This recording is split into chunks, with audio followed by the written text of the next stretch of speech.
కామరూపిణి విద్యారంభం కరిష్యామి సిద్ధిః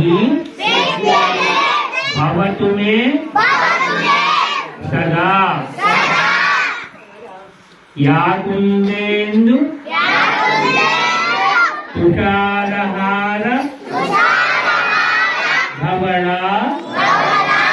yeah శుభ్ర వస్త్రాన్విత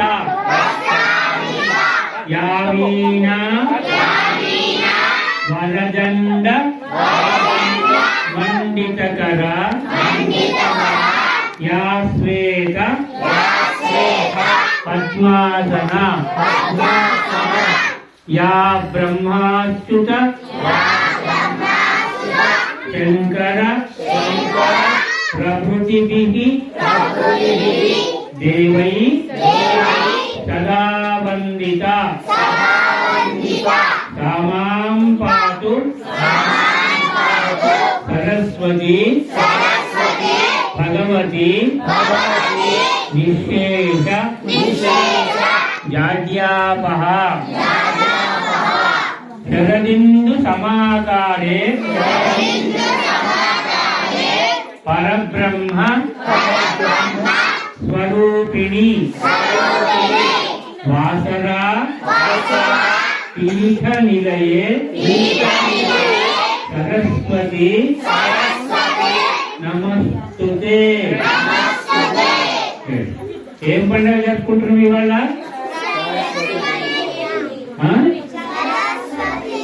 సరస్వతి పండుగనా బతుకమ్మ పండుగనా? నిన్న మొన్న అంతకు ముందు ఎన్ని రోజులు ఇవ్వడానికి? ఎన్ని రోజులు అయింది? 5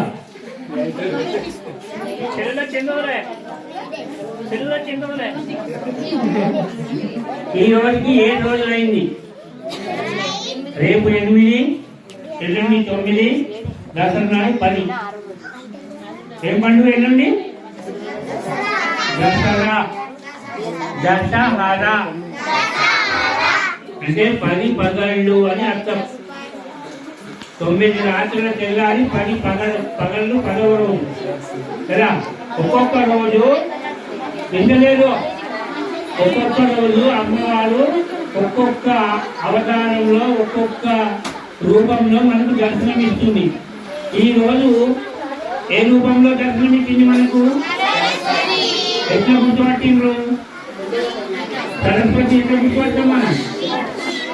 ఆ చేతిలో వీణ ఉంటుంది. ఆ వీణ పేరేంటిది? వయోలిన. అమ్మవారి చేతిలో ఉన్న వీణ పేరు కచ్చపి. కచ్చపి. ఆ వీణ పేరేంటి? కచ్చపి. కాబట్టి అమ్మవారిని ప్రతిరోజు శ్రీ సరస్వత్యై నమః ఒక 11 సార్లు పొద్దుగా కానీ కన్ను మూసుకొని ప్రార్థన చేస్తే చదువు బాగా వస్తుంది. అర్థమైందా? చదువుకున్నా సరేనా? చదువుకున్నా సరే చదువు రాదు కదా. చదవాలి. అమ్మవారిని తలుచుకుంటే 2 సార్లు చదవగానే జ్ఞాపకం ఉంటుంది. అమ్మవారిని తలుచుకోకపోతే 10 సార్లు చదివినా జ్ఞాపకం ఉంటుంది. అర్థమైందా? కాబట్టి అందరు మళ్ళా శ్రీ సరస్వత్యై నమః. శ్రీ సరస్వతి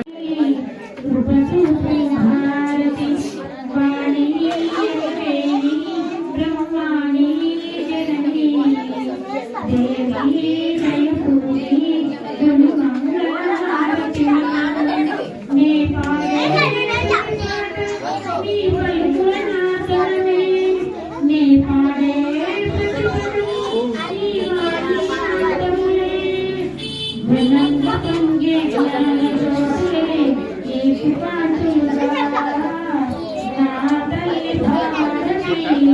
అవి పుస్తకం హారతి